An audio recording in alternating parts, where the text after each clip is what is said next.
Penguin nipples. Hey, internet. That got me. I don't even know what you said. All I heard was nipples, and that's what got me. Jacob, it's supposed to be a secret just between us. It's not a secret when you say it over the broadcast.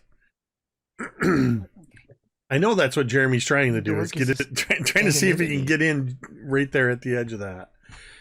I have a very low bar for what makes me laugh like a 15-year-old, so. That's fair.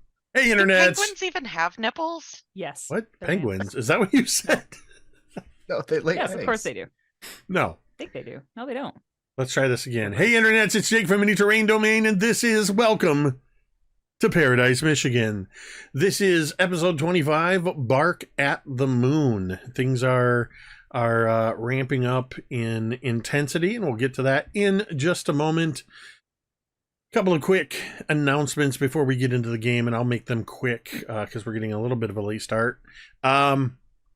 First, exclamation point, donate. You can still donate to our fundraiser for the Pablo Foundation. We are currently sitting, the Tiltify, I believe, is still sitting at around $24,689.69 with our grand total at just over $32,000. That'll still be open for at least another week or so. So please consider contributing and lending your dollars in the fight against childhood cancer.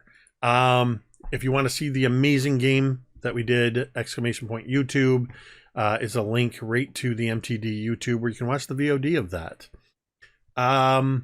Take a look up above, Tamiko and M up in the upper right hand corner over there, and you'll see some delicious Terrain Treats domain pops.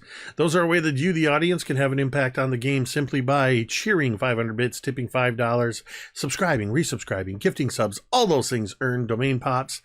They can use them as adversity tokens, which gain them +1 to any dice roll. They can add multiples to increase the value of their dice roll, or they can use them 5 at a time to make themselves or anybody else roll on the D100 mystery grab bag roll table where only good things happen. Right, Carrie?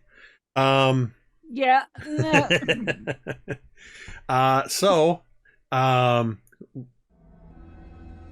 As an excellent demonstration of how you can impact the game just by gifting subs to the community, like the amazing Tamiko, all of a sudden you guys have 43 now?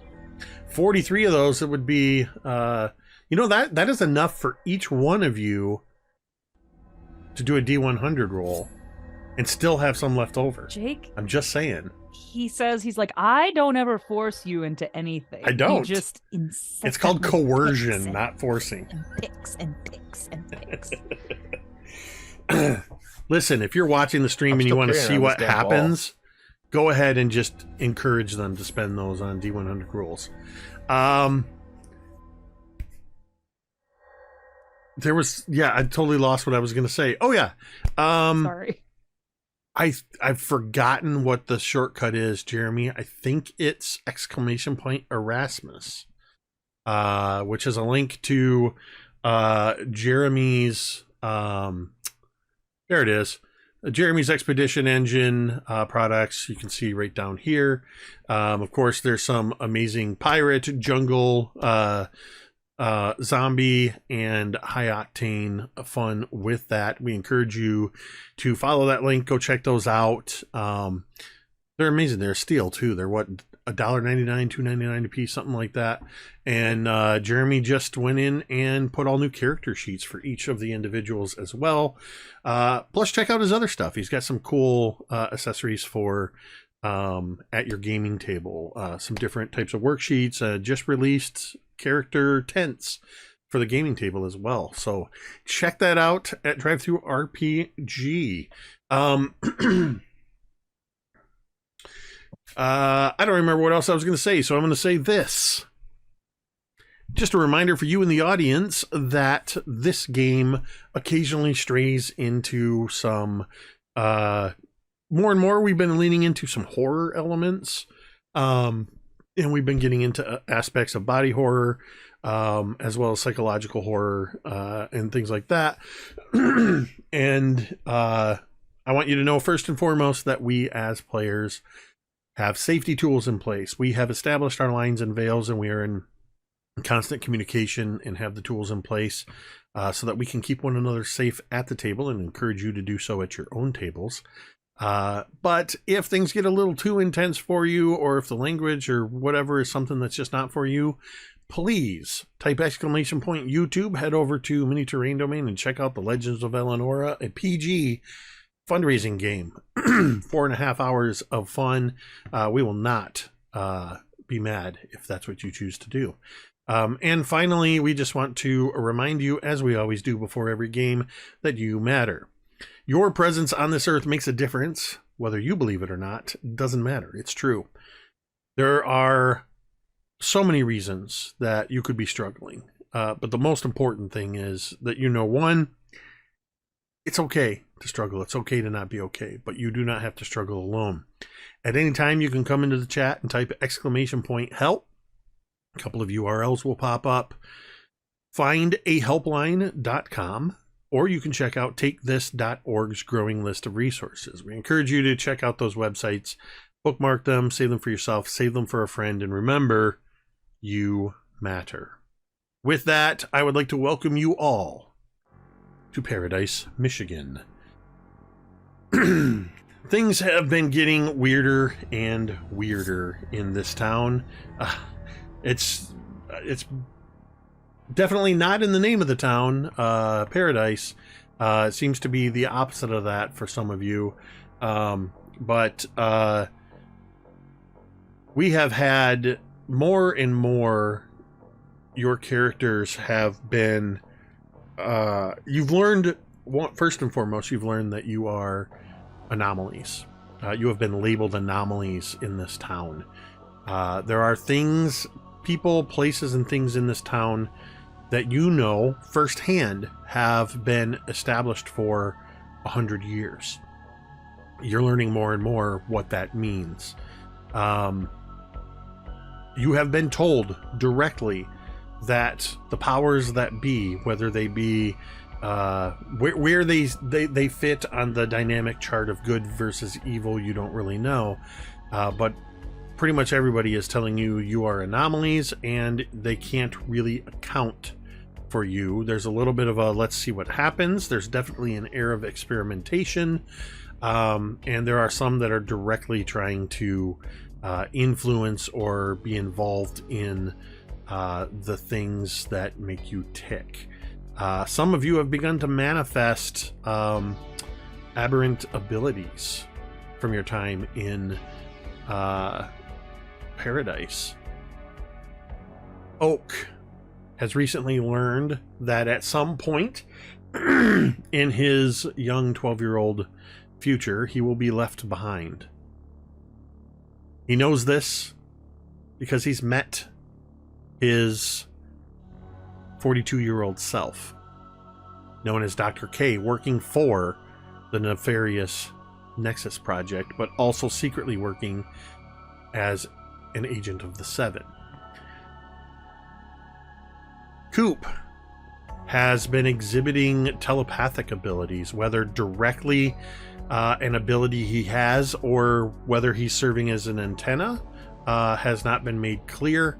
But Coop also has a knack for finding useful things. Most notable is a rock that he found, a piece of meteor that gives him a little bit of extra strength ability, and some really cool aviator sunglasses that let him see the magical ley lines traversing Paradise. Jessica has recently come to know her mirror self, an entity known as Anne. Anne is incredibly strong and has, up until recently, has caused Jessica to go unconscious before appearing and handling tough situations for her. But due to interference directly from the Nexus scientists during an abduction for about a week, Anne and Jessica became, or rather, Jessica became aware of Anne even more so. And then in a recent development, Anne manifested in the real world alongside Jessica. Speaking of Jessica, Jessica has also learned that she has the ability to phase through physical matter, and is learning control of that. Has caused quite a bit of havoc, though isn't directly aware of the degree to which she's caused that havoc. And while everybody was gathering at the barn, their agreed upon meeting place, not knowing that that was also the source of where all the bad stuff was going down, Jessica lost control of her ability and began to phase through the ground, and whereabouts are currently unknown. Billy, also abducted by the Nexus Project. We know that the scientists at the direction of director Ashley Raven enacted something called the Cryptid Protocol. After 1 week in the laboratory, Billy emerged absolutely ripped, looking like he had just spent the last 8 weeks or 8 months at hitting the gym every day. Puberty hit Billy and hit him hard. But as the moon grows fuller and fuller, Billy is growing angrier and angrier, and wilder and wilder, and potentially losing control. Lazarus, at this point, Laz has not exhibited any direct manifestations of aberrant abilities. However, was a close companion with the laboratory rat known as Templeton, who recently vanished while traveling through a ley line, appearing on the other side. Not entirely sure, although it was revealed recently by Persephone that Templeton and Algernon are one and the same. They're two halves of the same coin. Algernon manifested as a human man wearing a white suit, red sunglasses, and took Dr. K captive, and in probably what I think is one of the weirdest things that's happened in this entire thing, got into a spaceship and left Earth, as far as we know. And then there's Rosie. Rosie also has not directly exhibited any aberrant abilities. However, Rosie, and only Rosie, has noticed that Persephone, who it has also been revealed bears a very strong resemblance to Dr. Ashley Raven, looks like the photos that Rosie has seen of her mother who passed away in childbirth. Since realizing that, Rosie has not looked directly at Persephone. Persephone, upon realizing just recently, in the most recent revelation from a couple members of the Seven, Shakiti and Betty, you learn that Dr. Ashley Raven was once a member of the Seven, who left to form the entity known as the Nexus Project, herself being an anomaly. Persephone, not knowing what her connection to all of this was, used an ability to astral project and left her body, projecting to who knows where. Shakiti and Betty took her body away to go to the Circle of the Seven, where hopefully she will return and they can ask her some questions. The rest of you made a plan to take Billy, go to the lighthouse and the beach, so that Billy can be under observation and away from people during what is presumably going to be a transformation tonight, because tonight is the full moon. However, as you left this new construction house and stepped out into the open air and were walking towards your bicycles and skateboards, the fuzz showed up. Whoop, whoop. And the wonderful Deputy Andy Harwell stepped out, saying that he wanted to ask you all a few questions, and then his passenger stepped out, none other than directly Director Ashley Raven. Directly Ravery. Directly Ravy. He's here. It's so Raven. And that is where we left off, and that is where we are going to pick up. You have all just sort of emerged from the plastic sheeting on this new construction in this this site that has been where construction hasn't taken place for quite a while. One, you were surprised to find that all of your bikes and your skateboard was there. Two, you were just surprised by Andy and Ashley. What do you say or do, as Andy Harwell has just said he wants to ask you questions and Director Raven has stepped out of the vehicle?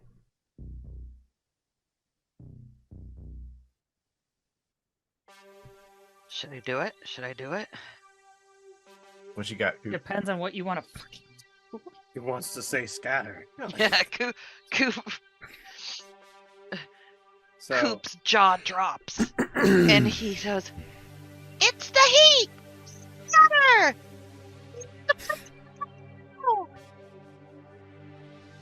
That broke your microphone's noise suppression. I have no idea what you said. Is Jake freezing for everybody? Yep. Okay. No! Boo. Oh, really? It didn't come through at all? Says it's the heat. Scatter. And Jake is frozen. No, I'm just not moving. Taking a sip. He's just Yeah. gonna sit there and drink that all night. Can you hear me? Yes. Yes. Okay, that was only 3 seconds. Okay. Yeah, there was a dip in there. All I said was that I couldn't That's hear cool. what Tomiko It said. fixed itself. Say it again, Tomiko, just for us. Okay, here we go. It's the heat! Scatter! Is it just me, or is that breaking noise suppression for No, everybody? it's Coop's pitch. It's Coop's It pitch. is. Coop I hits an can't hear it either. octave in his little boy voice that is. it Or, is, It's Hello. the heat! Scatter! We're gonna meet up where we were gonna go. This is Coop's voice now. Coop hit puberty. Puberty last strikes again. Oh my god, Coop. Sound like a man. The police triggered it. It's just like, oh no, I've never. Fuck you! It's Coop's prison voice. He's getting ready. Okay.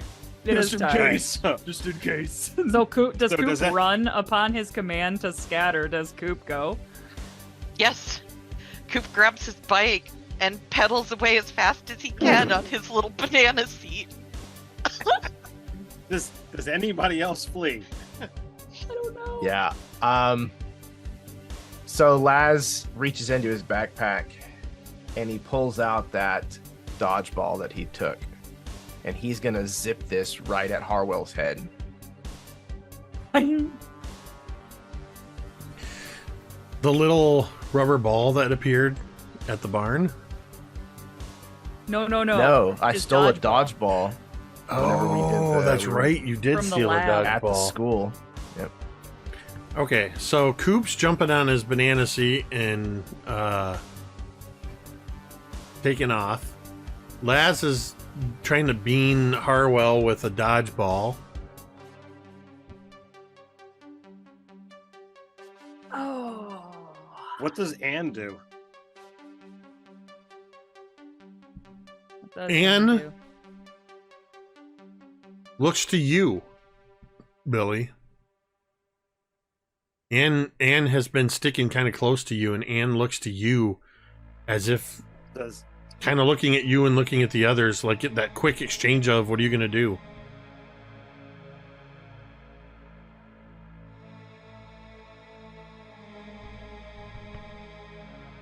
Now, if I look out to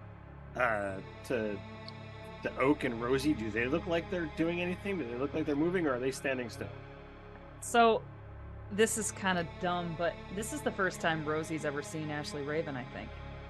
And she's again kind of stunned at how much this woman looks like the other woman, looks like her mother, and she just kind of freezes. It's like a deer in headlights. Just for a second. I'm gonna take the nod that Coop and Laz are doing something, and since I'm the only one that's coated in blood, I'm just gonna take off. You're not coated in blood, though. If you Didn't it remember, get all over my shirt. It got on his shirt. If and I you think he said it remember, came off his hands. but all not of the his blood that clothes. was on you was drank by the earth at the barn. It was pulled off of you. Oh, okay. I thought I was still covered in blood. Nope. All right. Well, then in that case, I'll allow Coop to do his thing and see how things kind of pair out with Laz. We still got plenty of hours before problems happen, and I'll just kind of like lean back against the wall and see how this shapes up. Oak, what are you doing? Do they take off after Coop, or do they just kind of let Coop go? I want to see what since this I is think all Oak happening will at be once. hopping on his bike, but he starts going because yeah. Go ahead. I feel like Oak hops on his bike, right? And then he'll start going, but then he'll look back and he'll wait because he doesn't want to leave his friends. And then especially the more the older friends, the friends that could defend them if something went down. Like if Coop and Oak get out there on their own and then they get caught, it's gonna be bad news bears. So there's a part of him that doesn't want to leave at least visible sight line, so he'll start going, but make a circle. He'll start. You'll going, know where I'm going. Okay. So it's okay. Okay. So, the last piece of the puzzle that I want to introduce is that Jessica, for quite a while now,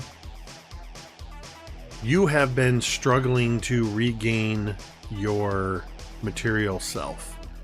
You disincorporated, basically. You began to phase through the ground. At one point, you were able to rise up out of the ground and kind of like in the cartoons where you see somebody floating in the air and they're sort of swimming against the air. It's like you have no friction. You're trying to will yourself to move, and it takes you a while, but you are able to get where all of your friends have gone, which is to this housing development. And you actually have a vantage point from up above, looking down on this scene, probably from about 30 feet up. You saw the cops coming up as the kids were coming out, and you're just now starting to feel like, if you think about it, you can will yourself to reform. And as you do so, you realize that you can sort of control your up and down at this point. So you have the ability, as part of this this phasing, to disincorporate. Think of it like this. Think of it like you're turning into gaseous form in D&D. You've sort of, it's like Strahd turning into a mist. That you have this ability. So, but while you're in this state, you're not visible. So as you're seeing all of this happening, I'll give you an opportunity to see if you want to introduce any havoc into the mix. So sorry, you were kind of cutting in. So Jessica has turned into mist, has been having an issue with becoming solid again. But sorry, where was she? Like with that vantage point, I didn't get You're that. about 30 feet in the air, sort of over top of this scene. You managed to get yourself to that point, and you're starting to realize you can sort of control your ability to disincorporate or reincorporate. So she's flying? Yeah, you're kind of like flying as a invisible mist at this point. Wow. Huh. Okay. Jessica leaves all these chumps behind and starts her new life. Just yeets off to space. That's Fuck it. you guys. Goodbye. Thanks for all the fish. So Jessica is looking down and she sees that she needs to do something. And But I think she's just going to clarify, you see Laz yeet a dodgeball at the sheriff, and Coop and Oak take off on their bikes. Yeah, so to add to that, Jessica wants to add further distraction. She wants to like take random shit out of her bag, which I'm sure is full of like random cosmetics and stuff, and she wants to start like raining it down on them. Is that a lipstick? The fuck? Is this double bubble super raspberry lip gloss? Is this a lip balm? Okay, It smells amazing. so what I want to happen first is I want Laz to roll Laz, you are going to roll I'm going to call it a fight check. All right. Since you're pitching this dodgeball at the sheriff. Okay. And it's going to be versus his brawn. Ooh, he's probably got a pretty good brawn. I'm gonna burn 3 domain pops to make this an even 10. Okay. I feel comfortable with that number. Good number. Nice and round. Yes. Okay, so I've got that roll. I will tell you right now, you failed. So you're not going to give a benefit to Coop and Oak. However, Jessica, I would like you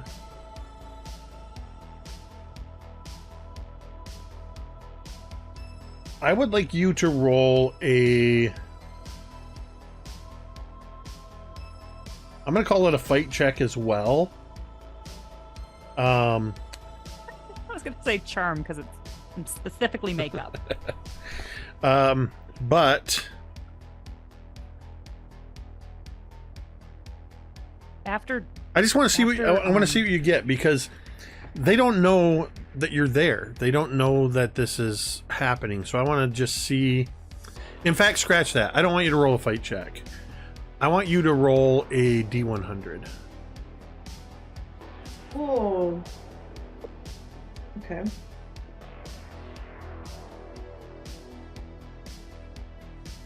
Uh, 60. Okay.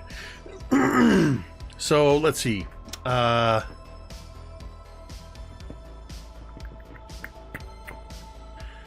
will let you, as we start to open up this scene, that 60 is going to grant Oak and Coop a +1 on their, in addition to any other bonuses to their flight checks. So I need you each to make a flight check.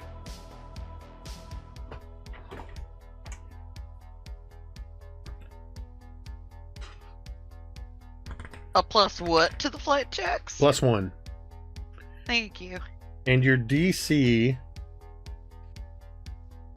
Don't tell us that shit. don't ever tell me the odds.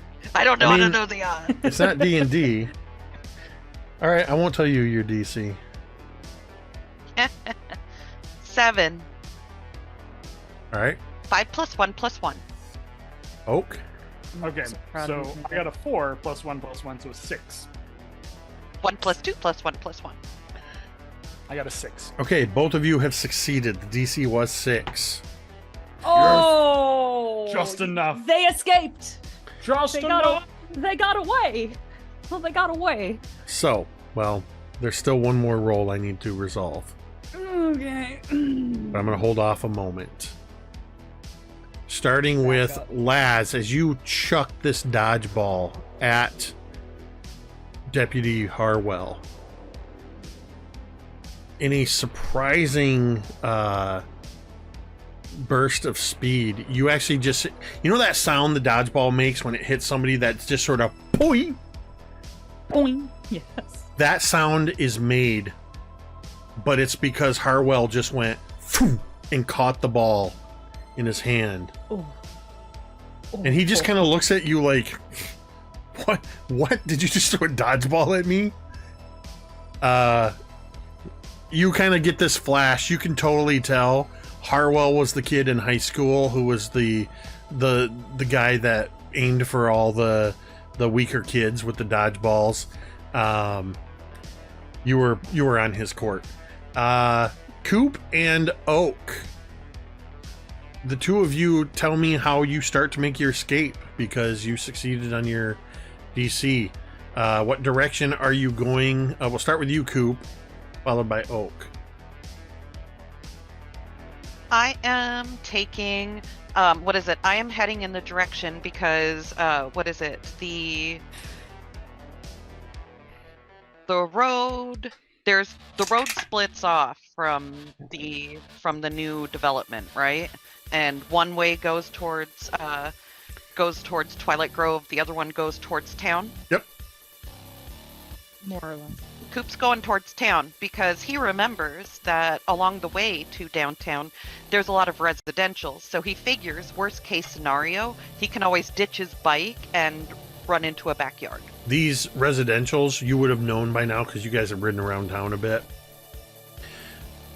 Every one of these residential blocks also has a small unpaved alley that runs between them as well. As do the businesses downtown. So you go skirt out around the police car and you start heading off in that direction. Oak. I'm also following Coop, but I think it's that I'm having moments of hesitation because I don't want to get far enough away from my friends, right? So I think what Oak's going to do is when he gets to about a certain distance where he can still see the construction site, he'll start doing like loops in a cul-de-sac so that he can kind of like keep an eye and wait for you to wait just to see if you guys catch up. And if you don't, he'll know and he'll meet up with Coop. And Rosie, Laz, Anne, and Billy, you all notice that Deputy Harwell and Director Raven are almost look like they're swatting at bugs. And you hear boom, patunk, as different things are thudding off of the hood of the car. And you see a lip gloss, a hairbrush, a compact, things just literally falling out of the sky. Somewhere Jessica is helping us. Bonnie Bell raining Now. from the sky. Shower to shower. I am going to make a roll. I'm going to tell you that the DC on the roll that I'm making is a 19. Ooh. I'm rolling You'll a never make it. I'm rolling a D20.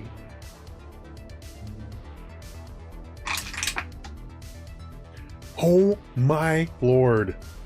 I rolled an 18. An 18, I can tell. Yep. I rolled an 18. So, Coop, as you Your bike does that transition from the dirt of this this development to the pavement, that sort of doo-doo. You feel in your backpack, because I believe you took this. I could be wrong. Did you take the pyramid turned metal star? Yeah, you took that, right? As you make that transition, you feel in your backpack something begins to... A classic 80s toy. I don't remember what they were called, but they looked very similar to this thing, but they had little rubber nodules. They looked like a neon-colored mine like you'd find in the ocean. And they vibrated. A jumble ball. Yeah, they would go... bouncing all around the floor. That's happening in your backpack right now. Your backpack is just going... As I want the four of you that are staying behind, and actually Jessica, you can make this check as well. So Rosie, Billy, Laz, Anne, and Jessica are going to make grit checks. Oh. Let's Is this? see. Am I stressed? Is this a stress? I think this would be... No, this isn't going to count as that. Okay. This is I not a got snap 2. decision. Because you all chose not to take any action, so you're not directly under stress. Right. And this Well, if grit it's not a check... snap decision, then you can take half. This grit check... I'm just letting you I know, already because if did. you remember You're right, last thank week, you. grit checks are the new perception check. Not always, Yes. but in this case, that's what I'm having you roll as a perception. Gotcha. Ugh. Yeah, Anne rolled a Wow. 1. Wow. A 1, a 1, and a 2. We are Wow. not Oh, very gritty. Anne right rolled now. Back 1,000, y'all. Back Anne rolled a 1,000. 1 as well. Oh, God. We are scared shitless. So what did you get? We're trying to put We're on... starting our own Laz. space. Laz is the Bullhead the Laz. Okay, rock. Laz. The rock. So as the scene sort of begins to play out from resolving all these dice rolls, what you see, Laz, is in this chaos, having just batted an errant hairbrush that's just dropped out of the sky, Director Ashley Raven, you see her narrow her eyes, and she makes this motion with that 19. You definitely see that she suddenly is gripping her hands into fists at her sides, and you see every muscle tense in her neck. And for just a moment, you see this, I guess, carrying over from our Call of Cthulhu game last night. I'm going to make a Matrix reference, though it's anachronistic for this time. You know that scene at the end of the Matrix, when Neo, after he deals with Agent Smith, and he just sort of, he goes, and the reality just flexes? You see that happen outward from Ashley Raven. And for a moment, everything around you, just for the briefest moment, snaps into slow motion. Not like suddenly it's slow motion, but it's like a speed ramp. And then you see her, and blood trickles down her nose, and she just goes, and everything snaps back. Whatever she attempted to do, she failed. But Laz, you know that Ashley Raven just attempted to use some kind of power, and it potentially would have affected this entire area. She Fucking loser. She reaches into her jacket and pulls out a handkerchief and quickly wipes the blood from her nose. Nobody notices except for you, Laz. Laz screams out, "Witch!" And I don't know where she and Harwell are in relation to the car, They're right next to it. But if the driver's side door is open, Laz is going for the car. To clarify, before you make this motion, Andy Harwell is standing right next to the door. So he's like, He open. opened the door and stepped out of it with basically like one hand on the door and said, "Hey, I Like want to on ask you the- some questions." And then all hell Good broke idea, loose. though, yeah, rewind. Never mind. I want to. So Rosie, at this point, we're all just standing here fucking staring at each other. Rosie just like, so are we like under arrest, or are we free to go if we don't want to answer questions? You're not under arrest, although That's what I thought. Let's go. no, you're not going anywhere. I'm still represent the law in Paradise, and I said I want to ask you some questions.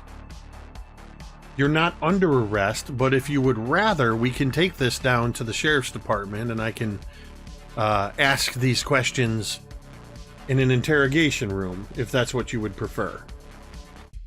I would prefer walking away from this construction site, and since we're not under arrest, I think we're just gonna walk away. You're not going to walk anywhere. Once again, I, as a sheriff's deputy, would like to ask you some questions. You are a minor. Rosie starts walking over towards her bike. She's not being like argumentative. She's not saying anything else. She's just walking over to her bike, and she wants to like ride away. I'm leaning just against the the wall of construction, just watching. So I have no body movement that looks like I am leaving.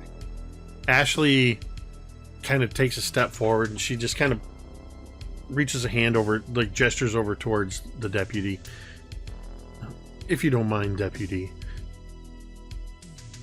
Miss Gunnarsson. What? She's still like Rosie's just like pulling up her bike. We just and putting the want kickstand up and making sure everything's attached, and we want to get some clarification on some things that have happened since you and your friends arrived in town. And I would like to get some clarification on why you and your friends broke into the processing plant. Don't try to deny it. We have video evidence. You also have so- evidence of the people that tried to shoot us. So you have evidence of the fact that your people kidnapped myself and Jessica, and your director said to my face that he owns us and could do whatever he wanted to these teenagers that he took against our will. Is that what you would like to say in front of this law officer? I'm not And as I'm entirely... saying this, I will proceed to walk forward. I am not entirely sure where your wild delusions are coming from, but as I am saying all of this in front of an officer of the law who has already reviewed the footage of you and your friends breaking into our processing plant and giving yourself apparently a tour of the facilities, I opted to come and ask you questions. You mentioned a director saying some absurd things to you. I'm the director of operations at Paradise Orchards, and I've never spoken to you. Jake, what is the guy's name? Dr. Devin Sharp Dr. Devin Sharp. or Andy Harwell.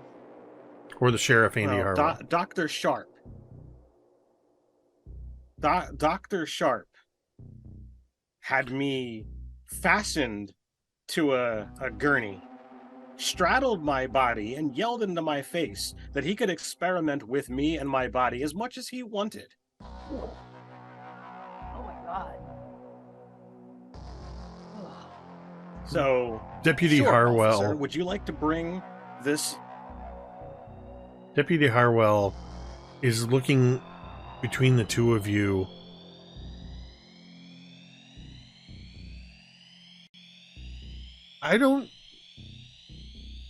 This is way beyond anything that we saw on those surveillance tapes. You all were seen entering the facility and leaving the facility. Not all of us. Yes, all of you. You would not see all of us entering the facility. Well, then they've doctored the tapes somehow, sir. Laz, Because- Rosie just kind of appears beside you with her bike, and she also has your skateboard, and she's kind of like pushing it into your side. And if you look over, she just looks and she says, "Let's just go."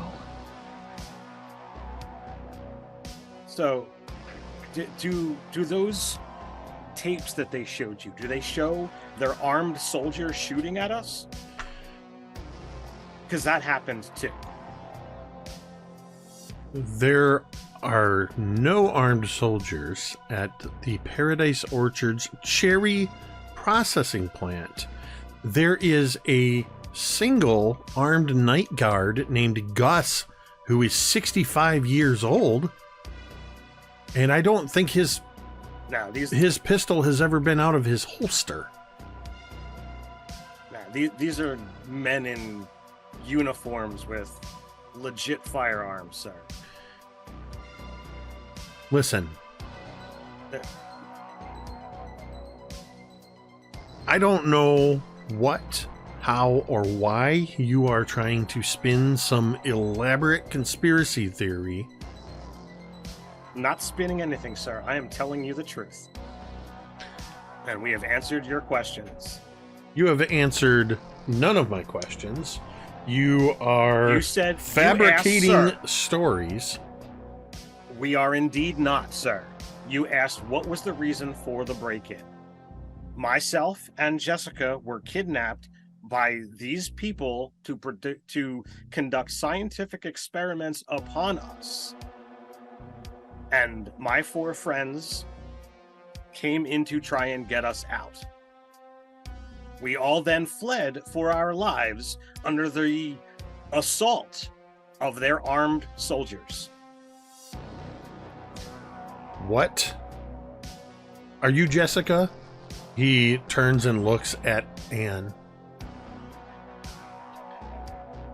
Ugh.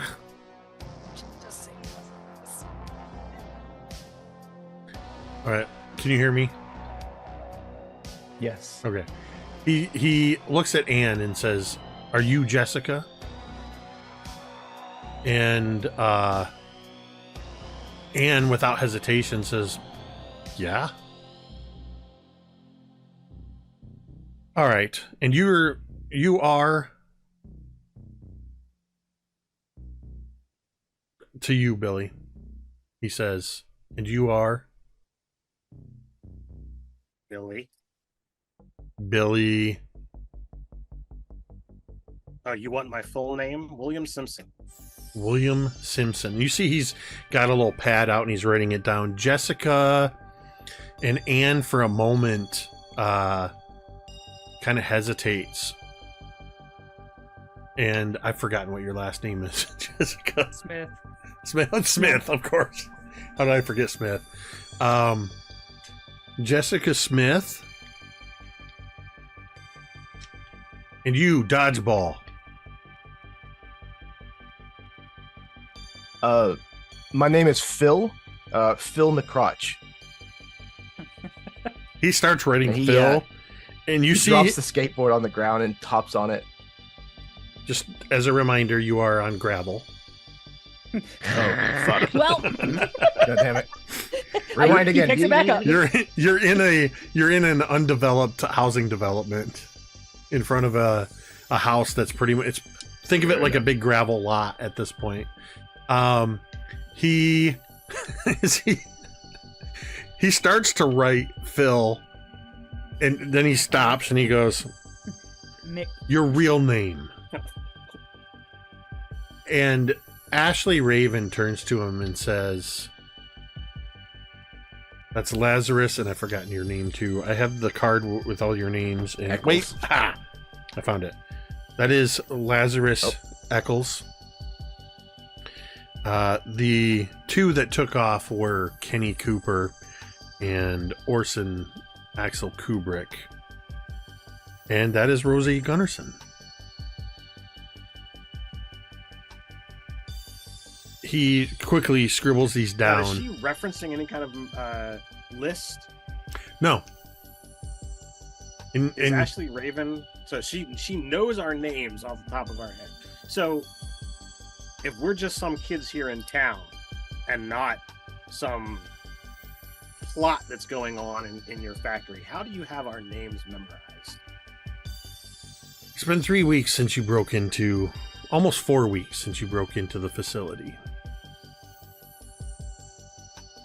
Food safety is of utmost importance when you are distributing nationally. And we take that very serious. Sorry, I can't even keep a straight face. We take that. Food safety is not a joke, Jim. That was me, the DM, cracking up, not Ashley. Sorry. You have any idea how far these cherries go? I happened to look It requires right at helicopters. You're not wearing a hairnet. I happened to look right at Carrie when I said food safety is of the utmost importance, and your reaction made me break. I'm sorry. I failed my deception did not wash check. Your hands. No, she's You touched the ceiling, which now must be washed, so you get nothing. Ashley Raven says all of this with all the seriousness that I am not mustering. We take food safety very seriously when we are distributing nationally, and we did a thorough investigation. So rather than contact the authorities immediately, you decided to do your own investigation into teenagers. And I'll reiterate the fact that I did not break in, I only broke out. Well, yes.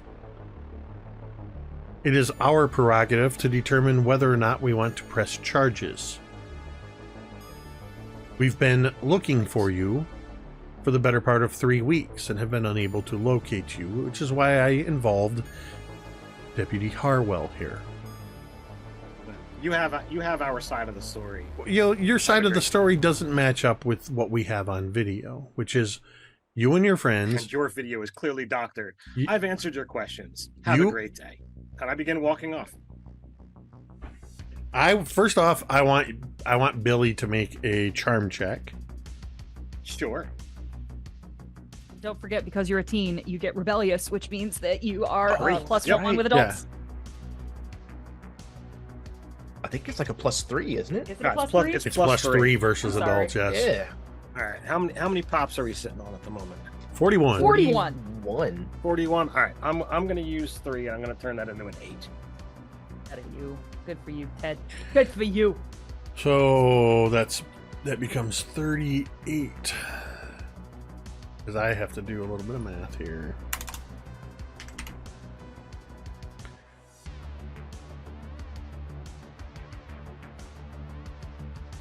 Okay, let me see. Deputy Harwell is who you're attempting to charm. And you got an 8. Yes, sir. And Harwell will be rolling a d8. And he has, where is it? I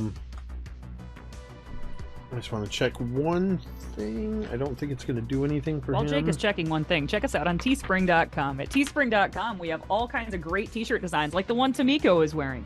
We also have ones for your more fantasy-oriented TTRPGs that say Barbarian, Rogue, Paladin, and so much more. Teespring.com. Just search Mini Terrain Domain.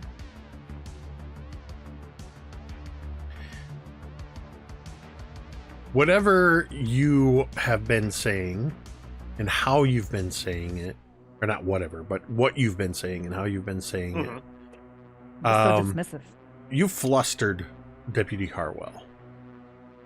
This is a man who is used to being listened to. He flaunts his badge and his uniform as basically, using that as a form of power over people, and it's not working against you. And he's flustered and is not attempting to stop you as you start to walk away. I would like... Where are you heading as you're walking away, Billy? Oh, I'm gonna walk to my bike, grab my bike, and begin wheeling it out towards the road. See that? Hold on. All right. I would like you to make a grit check, please. Now, let me just double check this. This is for literal grit under the bike tires. This is to see if it works well. So, I'm not going to tell you why, but I want you to add your +3 for rebellious. All right, 15. I rolled a 16. You failed by 1. This was an opposed check. Oh. This is not a big fail. The way this works, it's a very minor setback. As you are turning to walk towards your bike, for just a moment, as you grab your bike, you turn, you walk over to it. Ashley Raven is standing there. And she's handing you, like tipping your bike towards you. And as you turn and start walking it away, as you turn, she's standing right there on your other side. Nope. And she says to you, and only Billy sees this. She says to you, Billy,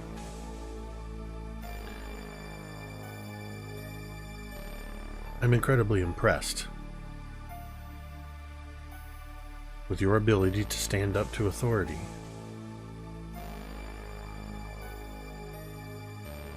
You didn't even show one fraction of capitulating.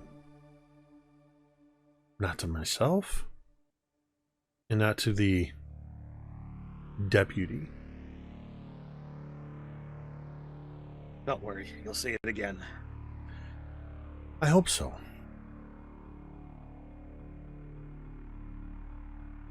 Of course you know this is Stay out all... of our lives. You know this is all for show. The doctored videotapes and going to the authorities. Feel good about yourself for coming after kids. Oh. If you're hoping to instill some sense of guilt in me, it's a lost cause, Billy. Don't bother. Right. I will be Soulless watching freak. you. Got it. I will be watching you. Creepy.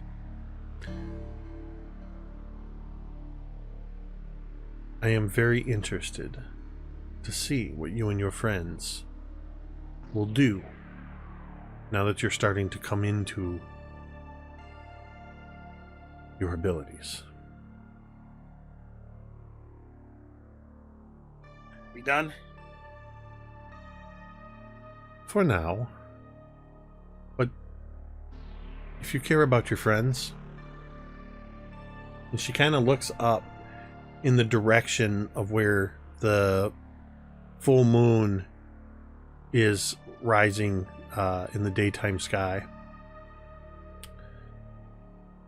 If you care about your friends, you'll take precautions. Sometimes... How tall is this? How tall is she? He's 6'3". She's wearing heels, so she's probably at least 6 foot.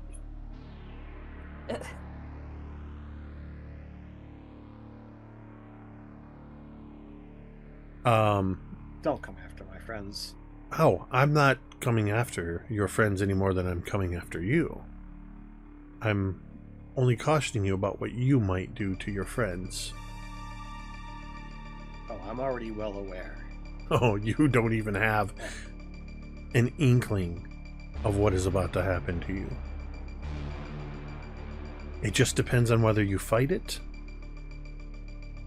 or you embrace it. The question is how many people do you have to lose? If you keep coming after us, you'll lose more. How many men did you lose today? 7?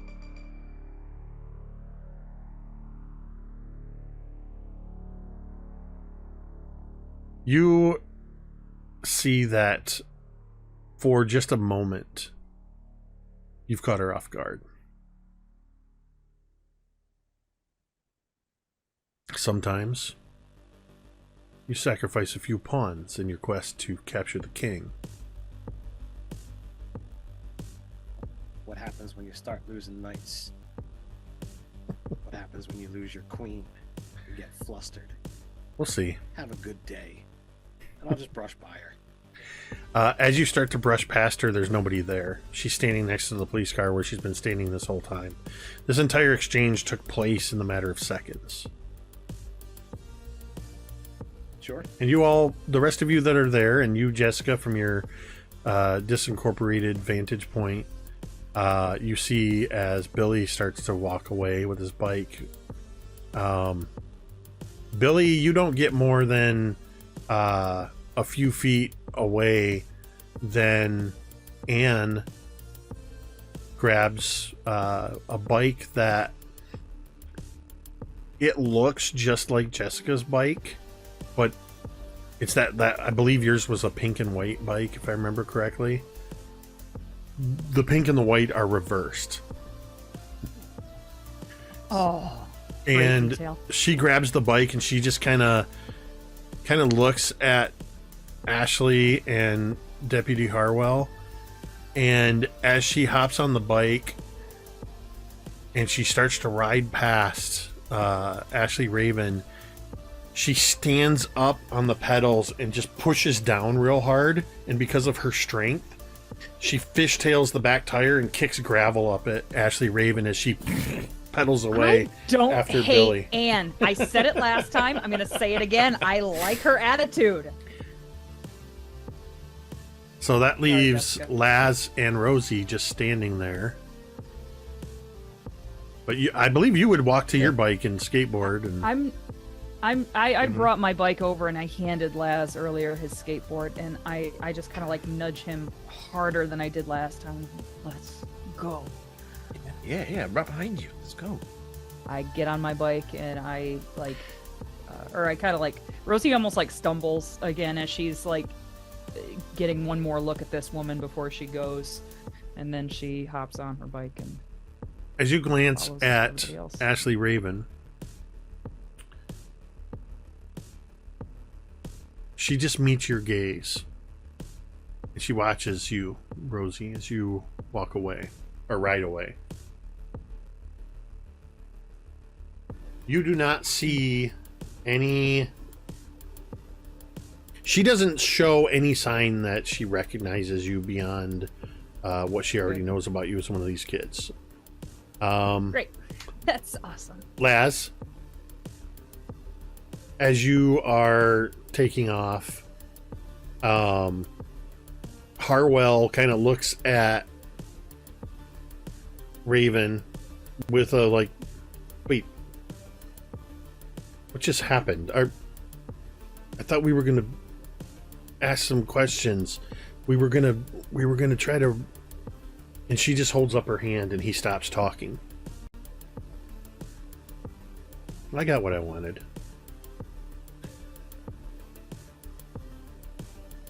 And she, without a word, she steps back into the vehicle, sits down. Harwell, you see him just take that dodgeball that he's still holding on to that you threw at him. He had sort of tucked it under his arm. He takes that dodgeball and he sticks it up inside on the dashboard of his police cruiser as he gets in. And now later. with the rest of You're you, getting that fucker right in the temple, an actual real world 2 months from now. with the rest of you leaving, Jessica, you're still sort of floating disincorporated as this sort of mist form above. As the rest of them all leave, you see Harwell can't resist it. You hear see the lights flash, and you hear the whoop whoop woo, and then he turns the vehicle around, and because of the gravel, and he's probably a little pissed off, kicks some gravel up, kind of ricochets off the side of this unfinished house, and he pulls up to the exit and waits there. You know that way that cops wait after they pulled you over, or they just pull up to a stop sign and they just sit there? He just waits until the kids get a little further away, and then he turns on the road and starts driving. Jessica, what are you gonna do?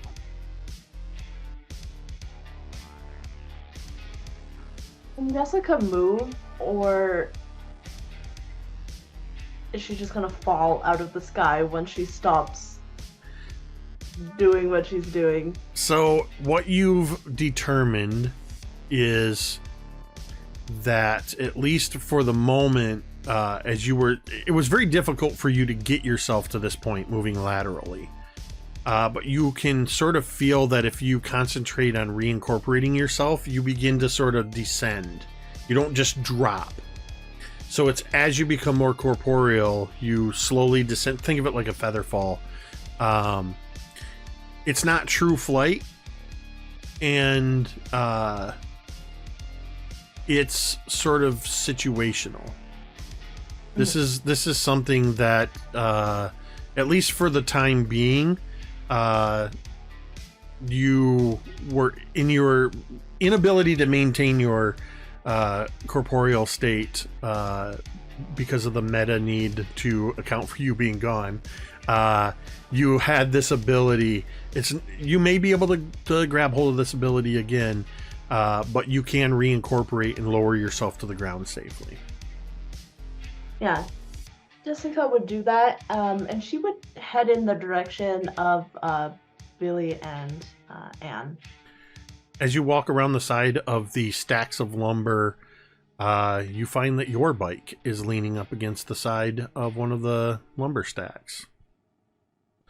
And you hop on your bike and you begin riding after everyone else.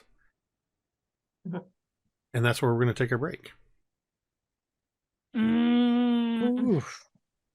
We did it! We were fine! Everything's fine! We escaped! The fact that I missed that Oh, one God. check by one. If I had made that check, things would have gone a lot differently, is all I'm going to say. Yeah, probably. But I accounted for where there were going to be dice rolls that determine success. I didn't write if the kids are argumentative with Raven and the sheriff. I wrote when the kids are argumentative. So I mean, I think most of us have rebellious. At least Laz Yeah. and I do. So I think all the teens do. So, all right. With that, we're going to go ahead and take about a 5 to 10 minute break. We'll be back on the other side and see where everybody's going to meet up and what's up with Billy. So, let's take a break. For their young. Oh. Penguin facts. That was the most perfect reaction to that information, Tamiko. Just- oh. Oh. With that, where the hell are all you going? You guys all took off to the winds, to the four I winds. think yeah, in we still go to the desperation, lighthouse. we would go towards the lighthouse, yeah, because Billy's got to be there, and I think we had suggested maybe we stay in the lighthouse. In I one, wasn't kidding in the side chat when I said y'all literally caught up to Coop in 5 minutes. He's And- pedaling his bike as hard as he can. He's huffing and puffing. He's all, gotta get to the place. Gotta get help. Oh, Hey, Coop. you scattered. We did scatter. That was a great suggestion. That was ballsy. Good for you, kid.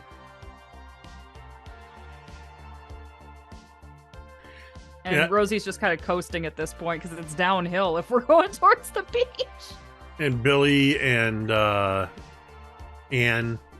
and Laz and all of you are able to catch up. And Jessica joins you all. When I saw that Maybelline falling out of the sky, I knew you were up there somewhere. Hey, Jessica. You went in the sky? I was like flying, but like not actually flying, so don't get like so excited. I was the opposite of falling. Laz looks visibly confused. She just kind of like shrugs and she says it like so like nonchalantly at this point. She just Anne taps her brakes, dropping back from Billy to ride alongside you, and just looks at you. Did you say you were flying? yeah, I guess. You lucky bitch. Well, I'm You can see like she like grins a little bit. It's like Double Mint commercial. I'm glad you were okay after the attack at the barn. You kind of disappeared, and we're kind of worried. Were you like a cat again?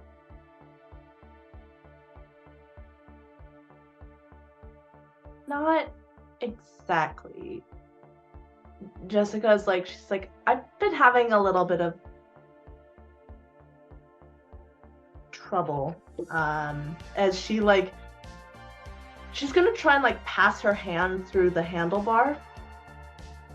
Because I don't think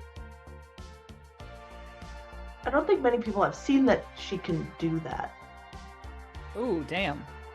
Right? Like, I don't think many, like, Billy has, but I don't think the rest of them have seen that she can, like, No, pass through things. Billy's the only one that saw what you did. Yeah, Billy and Anne. So she's gonna- Anne knows what you can yeah. do. yeah. So she's gonna try and, like, pass her hand through the handlebars. Hope Holy that shit. it works. Does it work? If she suddenly needs to brake, she's fucked. No! I'm going to say that for now, unless I say otherwise, or unless you are stressed or in a snap decision place, you do not have to roll to do basic phasing. Okay. You can just So, do it. yeah. You see Jessica, like, just for emphasis, places her hand at the end of the handlebar, like here, and just kind of like passes it all the way through. So there's no question as to what she's doing. Jessica's a ghost! Rosie's looking over her shoulder because she's up ahead of Jessica, and then she hits a pothole and like almost like falls. Oak, Holy Oak shit. Oak is on his bike, and in true Oak form, he raises a hand like he's in school and realizes it's off the handlebar, and he's like, "Oh shit! Okay, question. That is some David Copperfield Magic Man stuff. Like, look at that! Oh my god!" Anne just Jessica- goes bitching. Yeah, man, that right there. Bitchin'. If and when we do survive this summer, can I have you come to my school for show and tell? Because that would be like the coolest thing I've ever seen. The kids would freak out. Oh, Really I'm don't think like not a monkey. I mean, okay, no, right. I'm sorry, but that's cool, and I feel like you should show that off to people. Like, if I had a cool like Billy's, we've established Billy's a werewolf. Like, if I had a cool power, I'd want to show it off to people too. So I just think that's awesome, and you should embrace it, not be ashamed of it. You know? Oak, your power is your brain, and that's a power you can actually show off without the fucking feds coming and taking you away. Oh, That's speaking what I of was- which, he kind of like pats he kind of pats his side, and you see like there's the tape recorder just like dangling on his hip. I don't know what was said. I don't know what was done, but I watched y'all. Did y'all got away? How? That was all Billy. Because Billy was fucking Atticus Finch. Billy, holy shit! Based on what Anne said to me, not Anne, Ashley Raven. Ashley, sorry. Based on what, Ashley said to me as I was grabbing my bike, she wasn't here to really do much. She doesn't expect the law to really be able to do anything about us. She wanted to kind of test our mettle. And From the fact that we weren't willing to back down shows that we might still have, the upper hand. And pretty sure I set her to edge when I told her that she lost 7 people today. I don't think she was ready to hear that, or she knew about it. Point of order. All of you just saw Billy grab his bike and walk away and get on his bike and ride away. He's referring to a conversation none of you saw happen. Yeah. What are you talking about? You didn't talk to anybody. I mean, you talked to you told that fucking deputy what was what. But did you talk to the lady? Did I like zone out? I mean, that happened. I barely even spoke. I think she's got some kind of powers. Because She's a witch. As I went to grab my bike, she moved. Like, she just appeared next to my bike, handed it to me, and in what felt like the blink of an eye, we had a conversation that was like a couple of minutes. Did any of the rest of y'all see the way that she bent the stuff around her, like reality all around her? No, I didn't see that I didn't see either. that. What are you guys looking at? This whole no. Oak's I didn't eyes see- are like saucers because all of this is just speaking to the conspiracy theorist that he is. He's like, yes, what about it? What about it? Oh my god, what happened? from I'm 5 serious, I minutes, think- from like Rosie's- yeah, go ahead, 30 go ahead. feet behind you, you hear Coop go, Ashley Raven was there?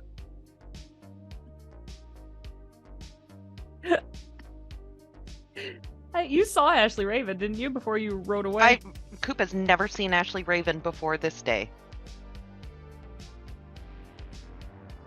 Neither has Rosie. And Rosie just it's like, well, I didn't see any of that. I didn't really see anything. And then she remembers that she saw, and the woman does look very familiar again, and she just kind of clams up.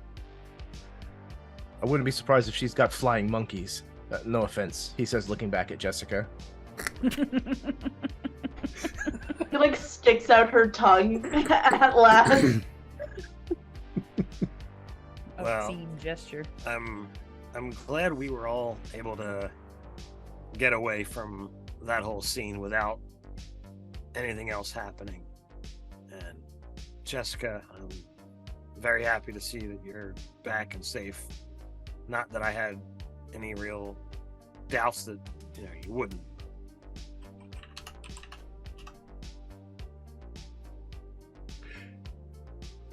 So are we off to the lighthouse still? What time is it about? It's later in the afternoon. I think we had established at one point that it was around 4. It's probably around 5 or 6. By what route are you traveling to the lighthouse?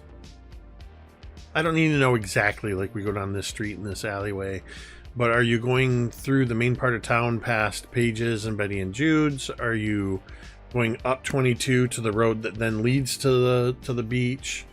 Jake, I would like to go someplace that I can grab.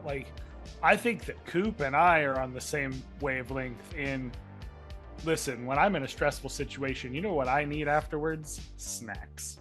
I need snacks. I need. Yeah, I was buddy. gonna. I need I was- like calm myself down snacks, so we can find that. That'd be great. Well, Well- I mean, if it's like going on 5-6 o'clock, well, that could be like total mealtime, dinner time. So like maybe we could grab Yes. some kind of dinner en route back to the We lighthouse. could- So Grab a pizza to go. Maniacs and eat it on the beach. I would like a pizza. The last one I had turned into cardboard. Very true.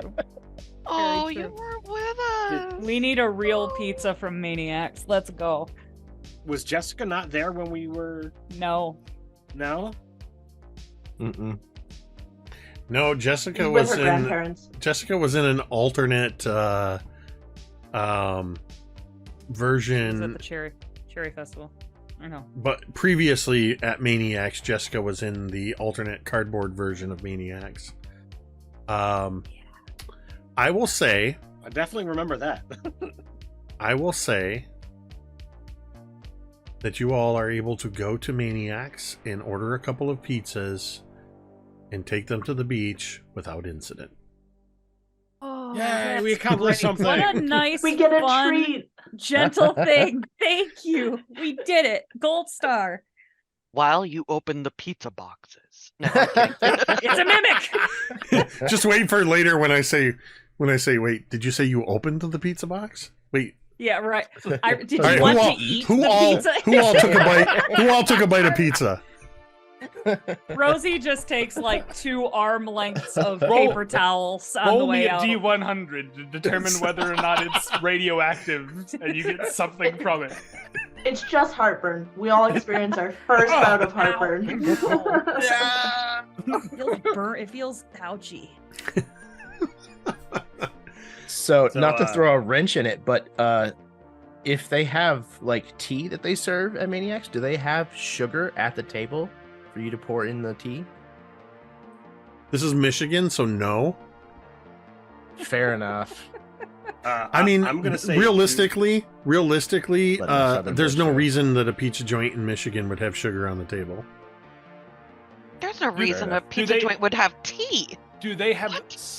Do they have sweetener packets? Like, I know most places. Like, No, especially this from my Maniacs experience doesn't when serve I moved to coffee. Washington, that happened a lot. Oh, okay, yeah. do they have like garlic or red pepper? Do they have Oh, an you got icing? you've got the little glass things with the Yeah. Parmesan and the red pepper flakes. Oh, nice. Okay, yeah. hmm We should. While sitting at a table waiting for our pizza, I think we should swipe some red pepper so we can take it with. Sorry. We Doug in Texas in the chat said Michigan restaurant tea probably comes from a can. Oh my god. I'll tell you Yes, right it now, does. Doug, It's brisk. it's from a jar, it's instant, and it's brisk or Nest tea. Yep. It's little, Yep. there's little crystals in the bottom. It's a Ugh. mix.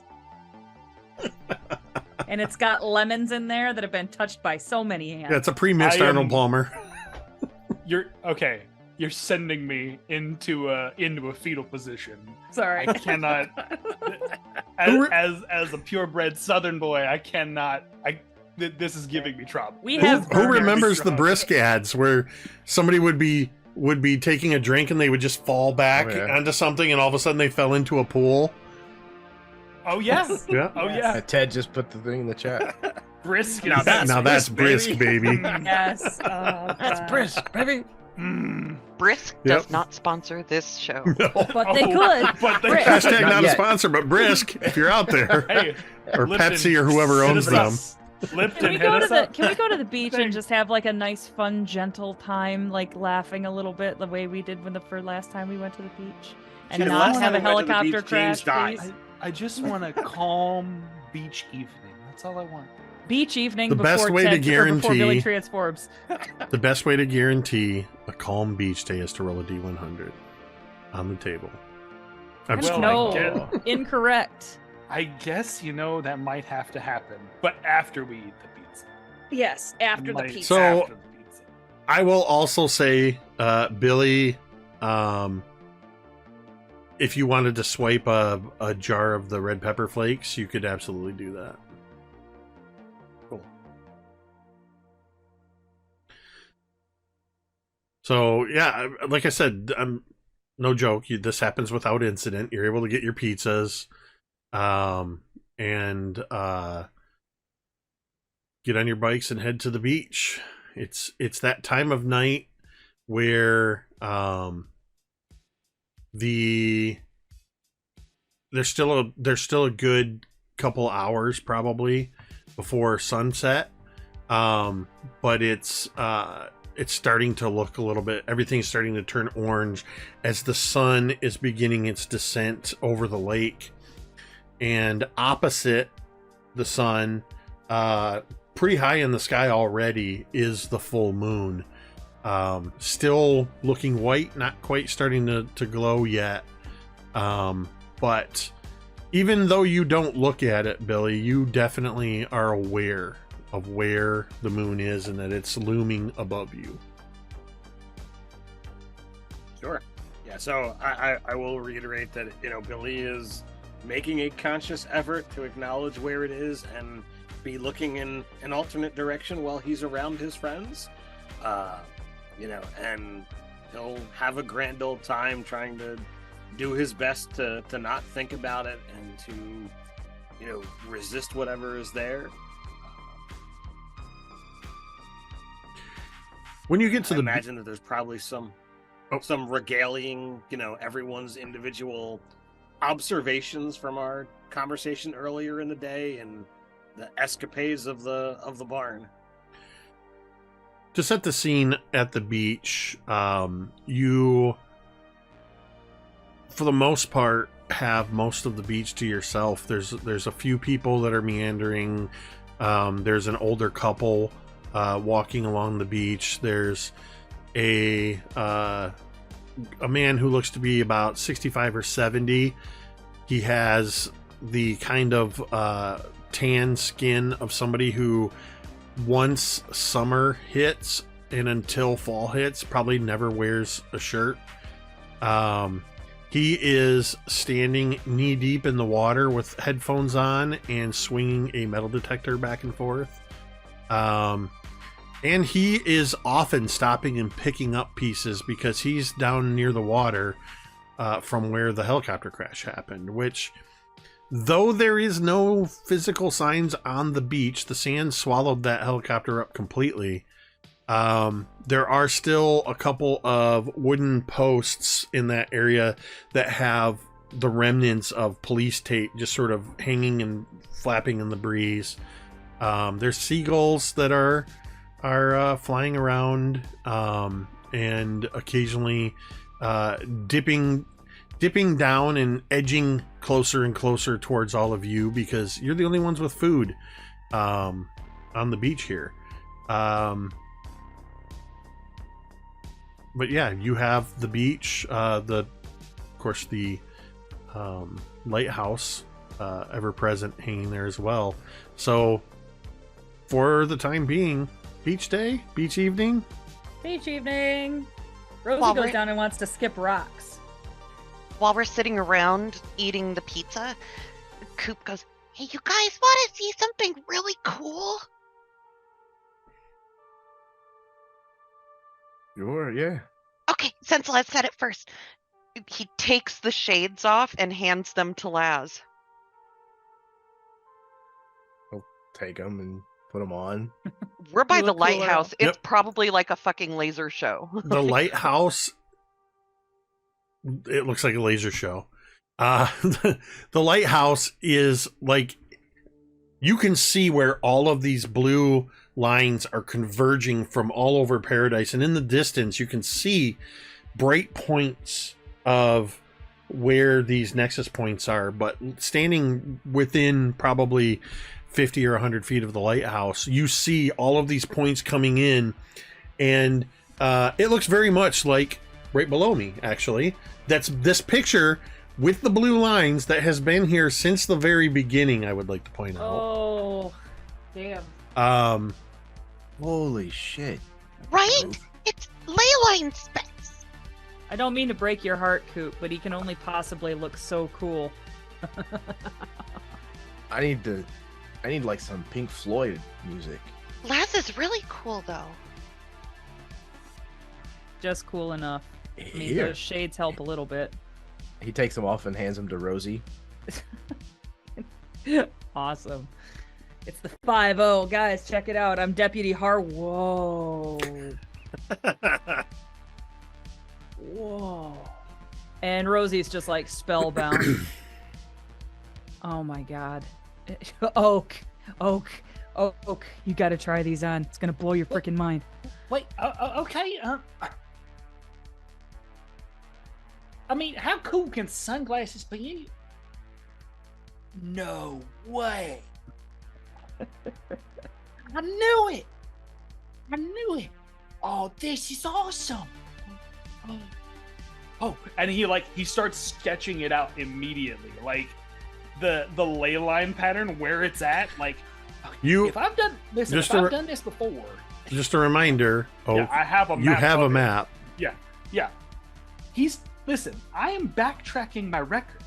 Okay? How do you I think gotta that do it map for got me. created, Jacob? Artistically inspired. Oh my gotta do god, it. you're right. This is happening in real time. Did you say artistically or autistically inspired? Could be Yes. both. I mean, Question mark. Could be both. yes. And Que yeah. no dos.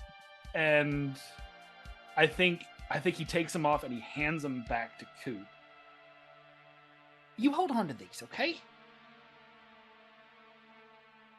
That's awesome.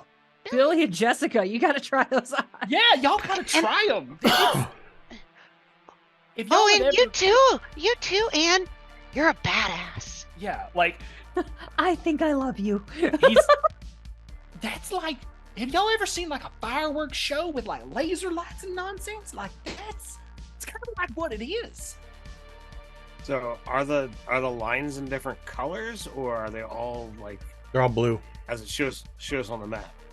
Yep, they're all blue. Blue. Jessica, do you put the glasses on?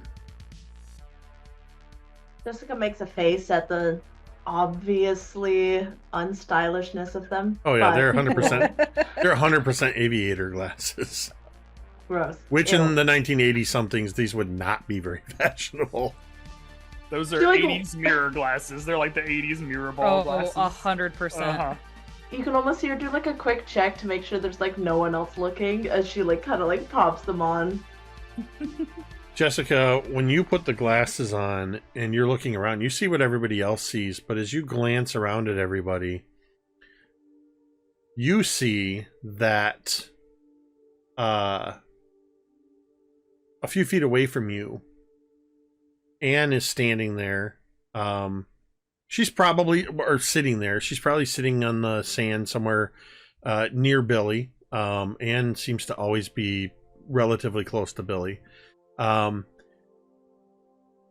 With these sunglasses on, they, aside from the ley lines that you can see, everything looks about what you would expect. It's, you know, slightly darker from the tint.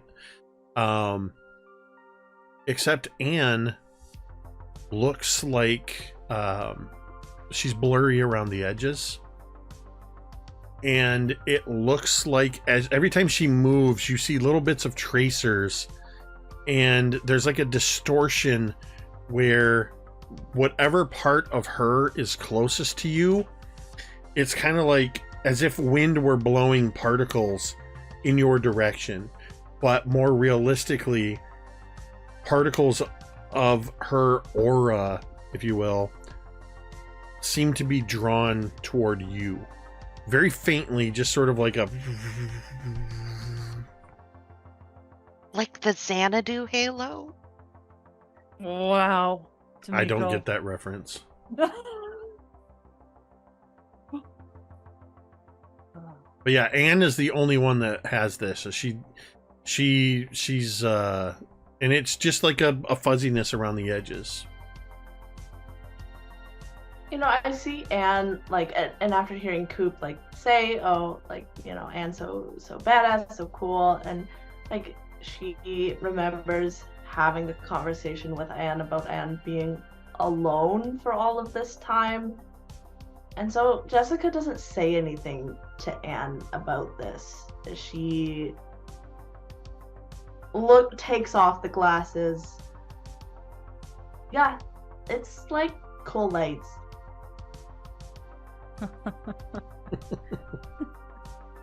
Oh God.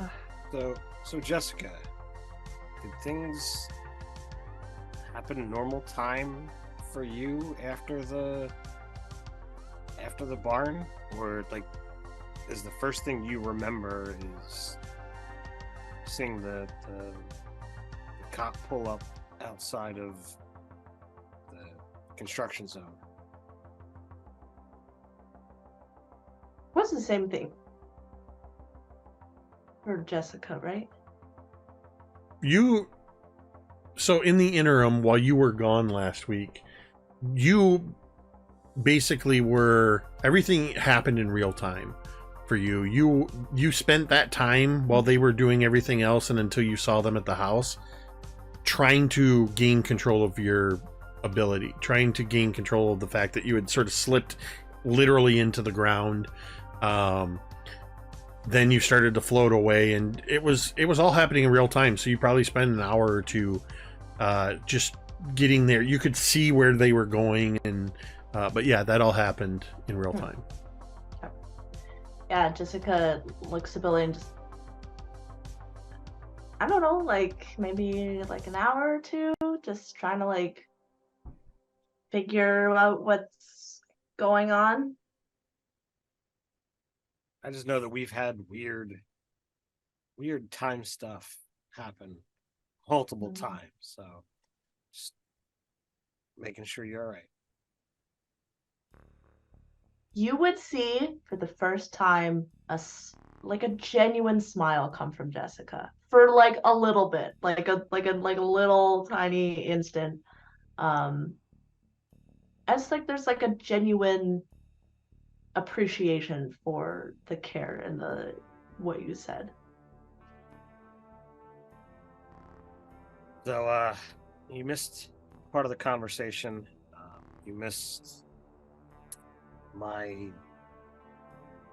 drawing power from the moon. So we're here, and I believe all of you are gonna lock yourself in the lighthouse. And I'm gonna go down the beach so that I don't hurt anybody in case something happens.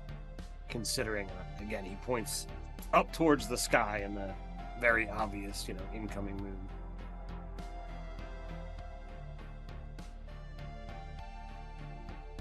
I'm very curious, does Anne make any reaction to that? Because I know I listened to last session and I know she like curb stomped him when he tried to attack. Suplex. Yeah. I think Anne, for a moment, Jessica, when you smiled back at Billy, you probably saw Anne just give you a little bit of stink eye.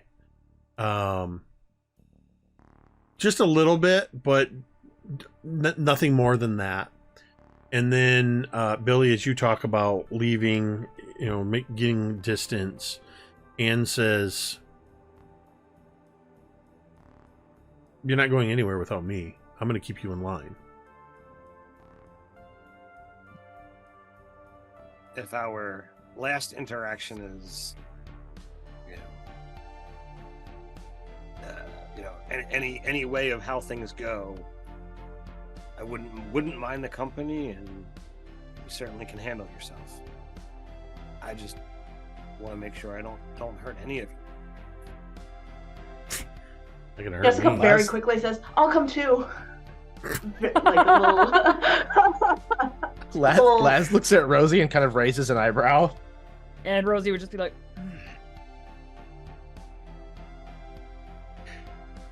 I don't know if he needs Rosie goes, both of us "Well, I'm there. gonna go skip rocks," and she just goes down, walks towards the water. I don't know if he needs both of us there, Jessica. He might hurt you. He can't even, Jessica, passes her arm through her arm. It's like...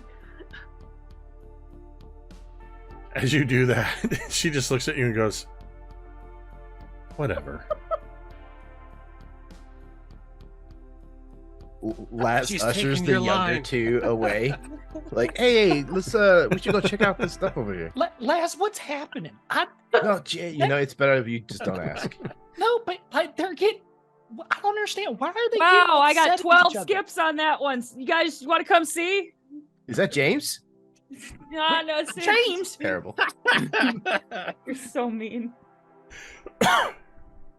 Just Too soon. They're He's dead. He's dead. Very, walking very at the dead. kid, walking the kids away, getting us into the lighthouse, being like, "Hey, we're just in there eating pizza." Did you guys bring your sleeping bags? Do you think Heinz might have left some supplies in here?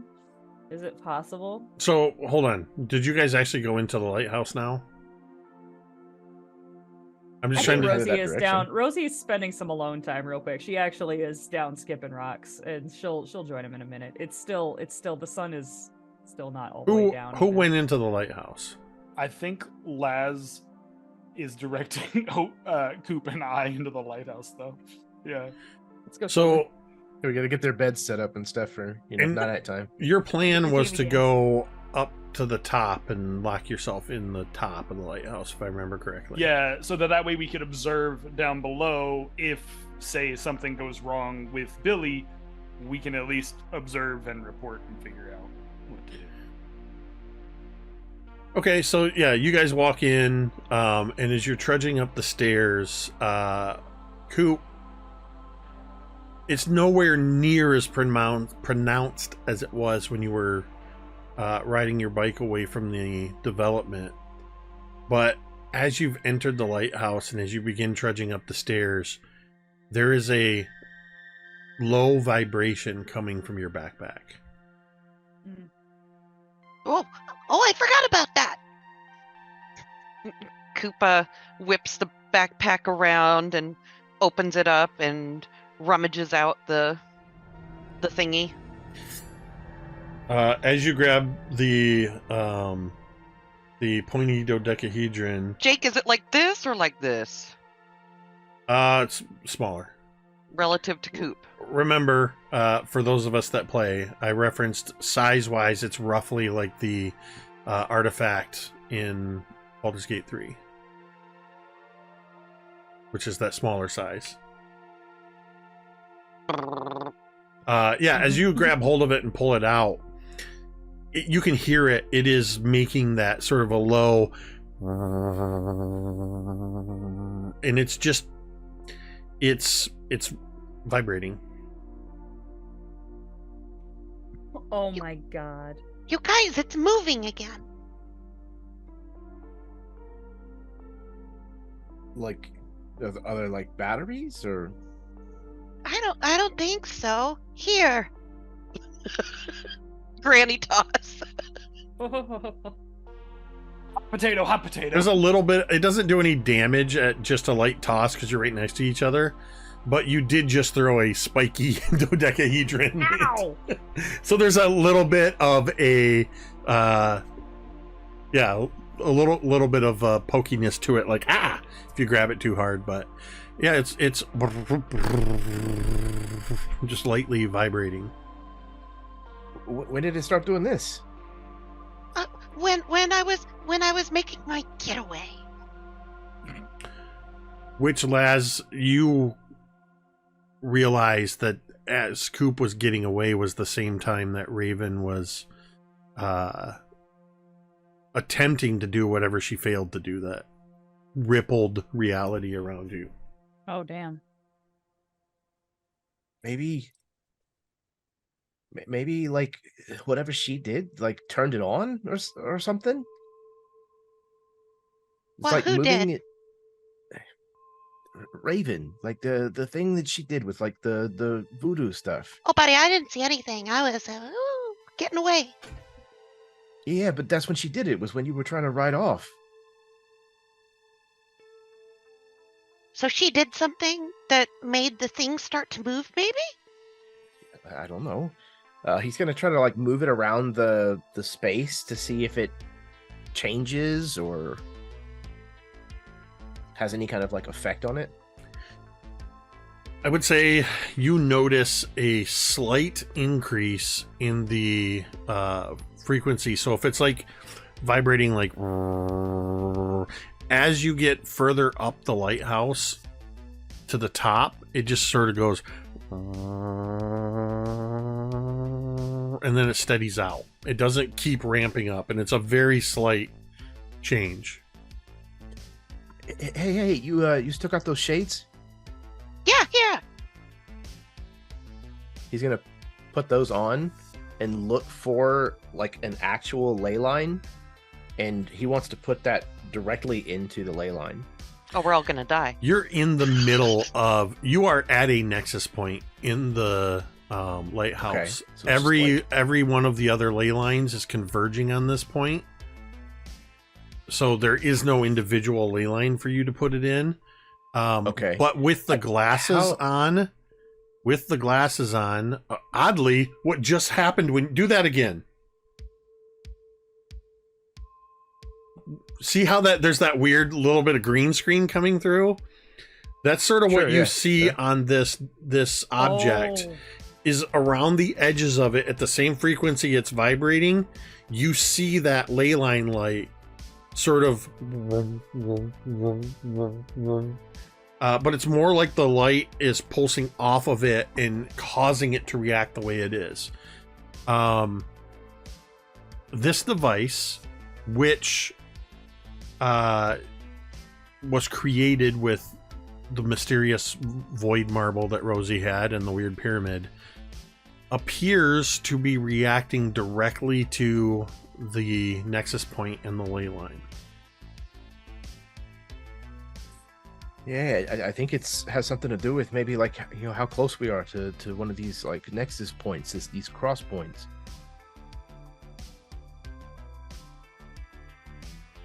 Huh. That's weird. What do you think, Oak? Yeah, he's gonna give the glasses to Oak and then hand him the thing. You're good with this kind of puzzle shit. Okay. And he puts the glasses on and he holds the Nexus orb, for the sake of it, in his hand, and then, like a Rubik's cube, he's gonna like look around on the point, like on the points and stuff, and see if he can touch stuff, see like if it changes things, like what can he do? Can he slide parts of it around? You know, things like that. Does that change the frequency too? You know. And the game became Hellraiser. I would also, Jake, in this moment, because I like chaos. Chad likes chaos. Oak likes order. I like chaos, though. I would like to roll a D100. Oh, just because I knew it. Okay. I enjoy the. You just threw yourself under the bus? Listen, I'm so proud of you. I'm here for it. That's all right. This is an official roll on the Paradise Kids on Bikes D100 mystery grab bag. Go ahead and roll that D100. If I die, guys. Also, weirdly, all of my notes. if I'm not mistaken, every time you guys have rolled, or most every time, you've done it within the last 30 minutes of a game. Usually, yeah. Because it sets up the next game. That's the goal. I mean, no lie, there are some things in here that will completely are potentially game altering. I've already rolled that, so I'm gonna roll. I've already rolled. What'd you roll? I've already rolled that number because that was the one. You rolled 89 again. The moss. I rolled the. Yeah, you already rolled the lonesome death of Jordy Verrill. What the hell? Hallelujah for that. Yep. Oh, good. That's actually not bad. I will take that. That is a 22. So we're on the upper end of the scale. So I'll take that. Okay. What you have rolled, we can go ahead and resolve in this exact moment. This is called Flash of Inspiration. Oh my god. You suddenly remember something very important and or relevant to what you are trying to do.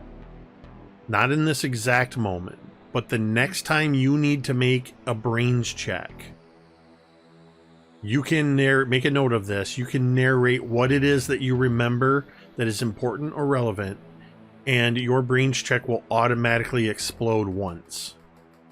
So you will start off with whatever your max die is and be adding to that Max. for your next brains check. Which is 20. That's perfect for Oak. So yeah, you That's will awesome. you will Glad that he okay. got that. Yep. Whatever that I'll take it. situationally, this is kind of an ace in the hole. You can save it for, it doesn't have to be the next time you make a brains check. Yep. I'm saying you can use I'll it. hold on to that, but that's amazing. You can use that as an ace in the hole for when there's a critical brains check. Whenever you want to, boom, you automatically start with 20 Mhm. and you're rolling from there. You Boom. deserved And- that after the last After chaos that- table after- incident. Yeah, And I'll take it. Oh, ironically, wait, there's more. before you rolled a D100 for this, I was going to have you roll a D100 as you were fiddling with this object. Okay. No, I could easily. I'm do going to that. use the same die roll because I rolled a 21 on my sliding scale. You rolled a 22. Oh, okay. As you're fiddling with this, you realize that these various points and facets are movable. And you're able to manipulate it in a way that you can either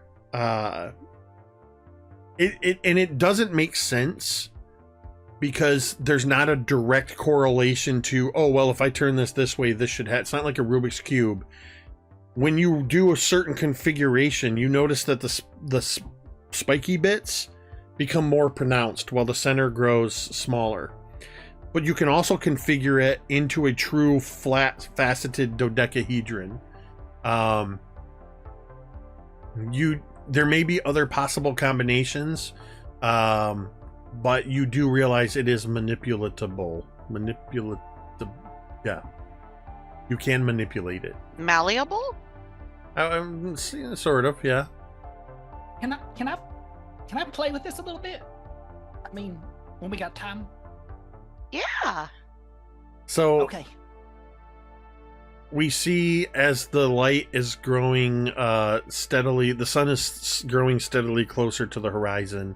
We see from inside the lighthouse the three passing this dodecahedron and sunglasses around. As we come down to sort of out of focus in the background, Rosie's skipping rocks, solitary at the lakeshore.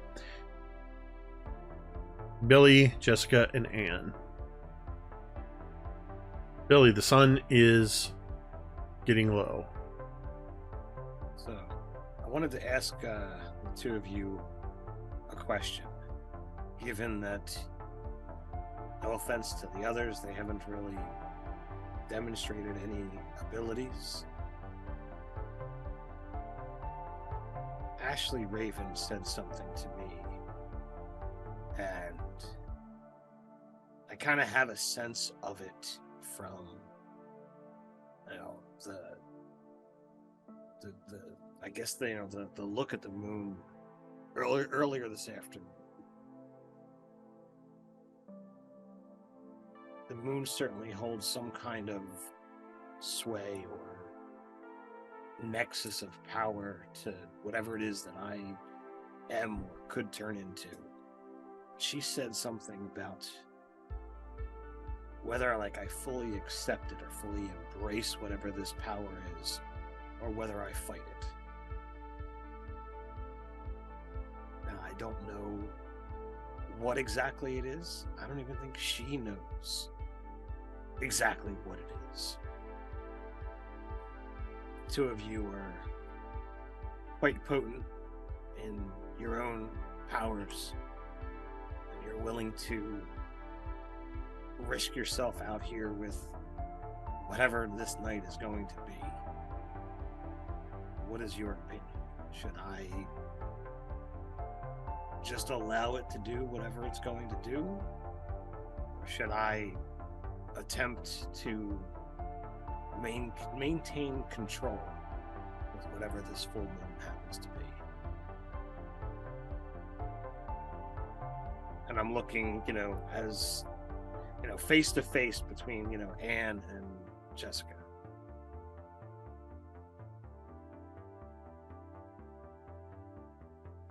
Jessica, chews the inside of her cheek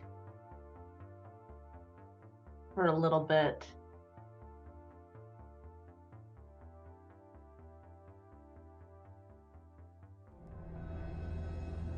I mean, this is what happened when I decided to accept Anne. It seems like, well, at least for me, when I tried to ignore or reject, the stronger Anne got, and the more she wanted to take control. Jessica looks to Anne for confirmation.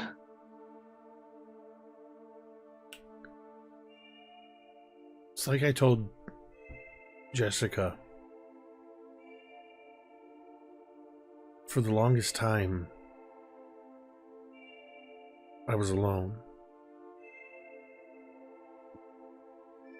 In a reflection of this world. But there was nobody there. It was just me. And those few times that I got to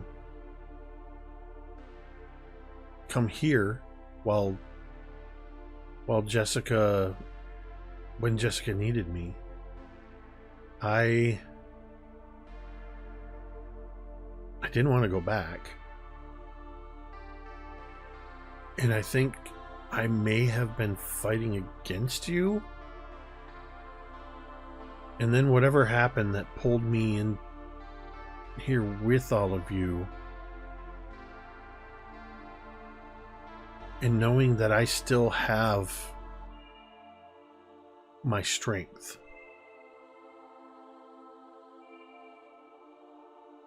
Now I just don't want to go back. And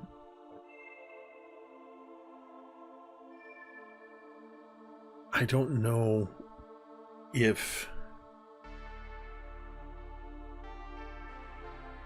it's a power because of this place. And I don't know if I don't know who I am on the other side. I'm your reflection. But without a mirror, who am I? So, hell yeah, I'm embracing this. I'm strong as hell, and I'm gonna hold on as tight as I can. Because I don't know if I want to know the answer to those questions. So I'm embracing it. I would say it's obvious. You guys are sisters.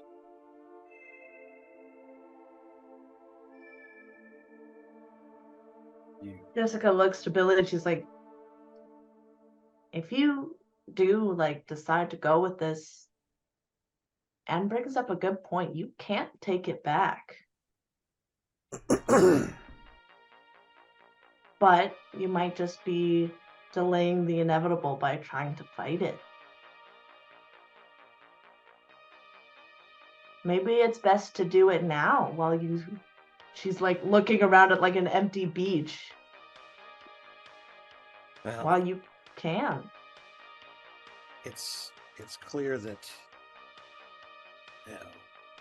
this organization is not going to give up, and if there is more power to be had, the more time we have to gain control of it, to test it, the more we'll be able to defend everybody else and to stop whatever it is that they're doing. So, and he takes a moment and again looks them both directly in the eyes. Thank you. I was going to have to see how this all pans out. The sun has continued to sink below the horizon, stretching an orange, deep orange reflection across Lake Michigan. The surface disturbed slightly by the gentle ripples of waves and the splashes of the rocks that Rosie is skipping as the last of the sun disappears below the horizon. So, Billy, do I feel the connection? Do I, without looking at the moon, do I get any kind of sensation? I need you to roll a grit check. Sure. What's your grit die? D20. Okay.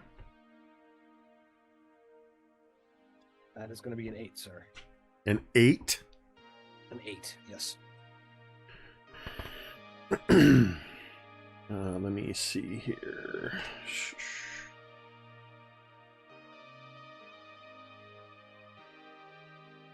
That is a failure by 12. The failure is profound. There will be consequences for this failure, likely in keeping with what would be expected, but that doesn't mean those consequences won't be bad. The consequences may strongly influence the course of the current play session, so on and so forth. So this is what's happening. As you are waiting, sussing out whether you can feel the pull, kind of waiting for that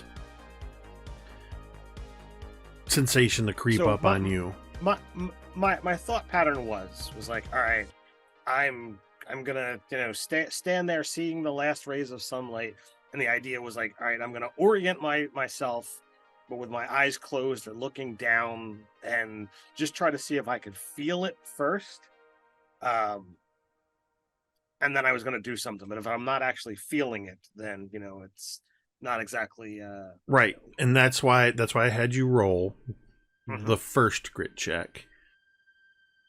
And because of that failure, as you are sensing that, and it's just as that last bit of sun dips below, timed perfectly to the best throw that Rosie has made with the skipping rock. Anne and Jessica, you see as Billy suddenly just arches his back, his head thrown back, shoulders back, and you hear as if every joint in his body has cracked simultaneously. Involuntary, We had more time. involuntary spasm. I need you to make another grit check. Now, is this a I'm noticing, or is this a trying to control? This is the second of 3 grit checks. Okay. And then there will be, of course, a D100 roll. So That this is not sensing. This is you attempting to take control of the process to see how much awareness you can have. And so far, you're not doing good. Right.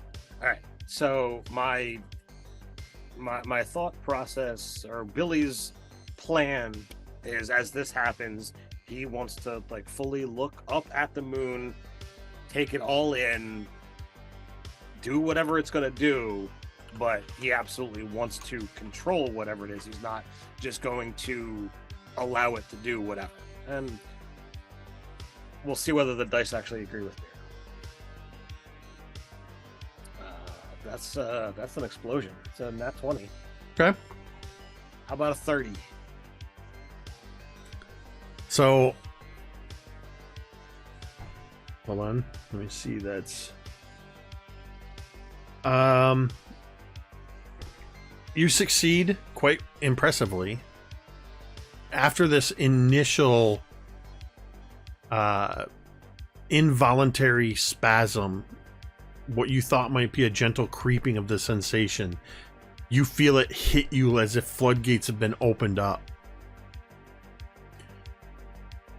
And then there's this moment where everything seems to slow down around you. your vision seems to brighten as the light of the moon seems so much brighter than it should be, and you can see all around you. You see Anne and Jessica as if they were in like on a gray, cloudy sky day, not at night. And you, for the moment, have full awareness of what is happening to you. What is it that you were attempting to do? So I want to take in the power, but I'm like giving into the power, but I want control of it. I'm not, I'm not gonna let it take me and do with me as you will. That's what they wanted, and I'm not willing to go there. For your third check, also a grit check, you beat my DC by 5 on this second one. I am giving you a +5 to this roll. All right.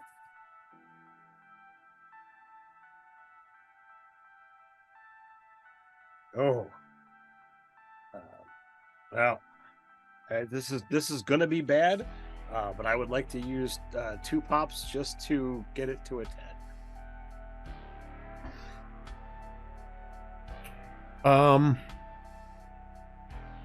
I will save you the pops because they're not going to change the. Okay. It's far enough away. Thank you for the kindness. Yeah, it's. I'm never going to have you guys waste pops if they won't have any kind of an effect. So with an 8, you miss the DC by 22. It was a 30? It started at 20, went to 25, and then went to 30. Ooh. This is a very powerful magical force that Billy is being succumbed to, that he has 0 experience with.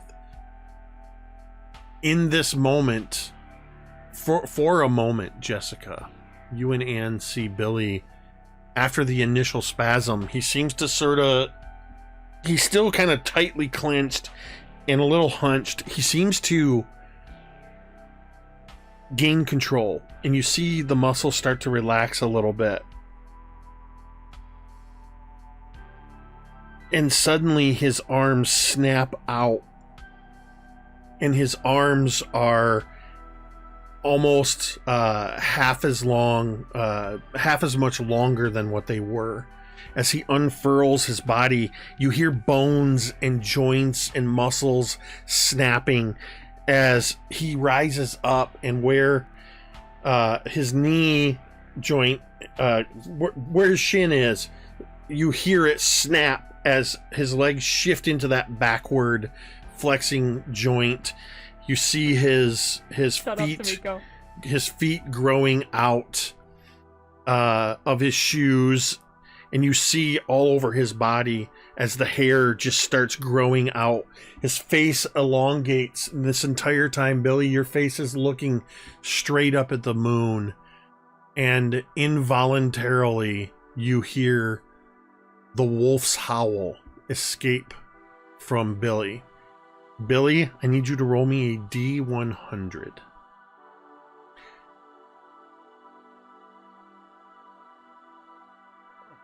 And the lucky number is 55. So, I had Carrie roll a D100. Carrie rolled a 38, which is, and you rolled a 55. Yep. Less than 20. So that's less than 20 away.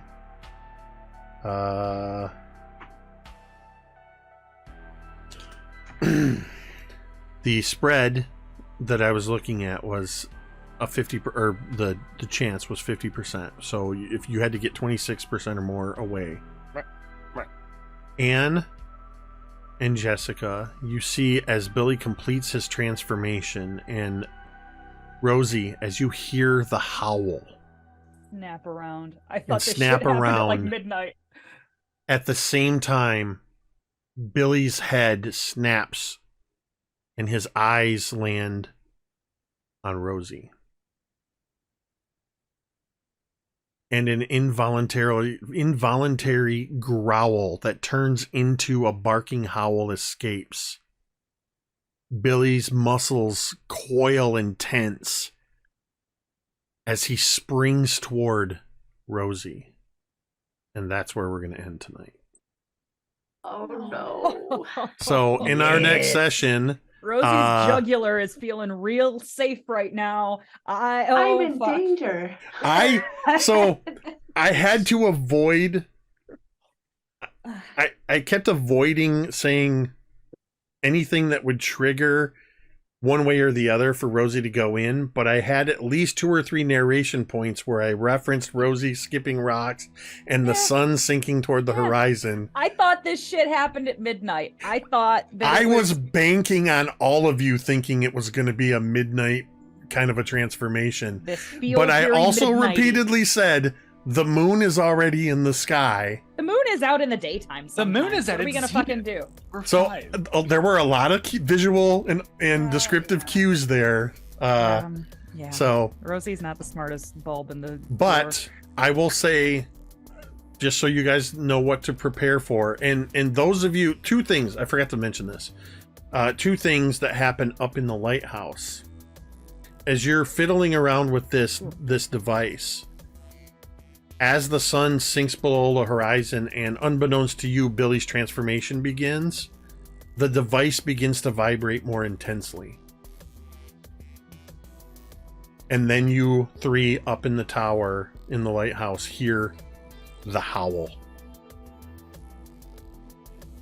Our next session will be a sort of equivalent of rolling for initiative. We are going to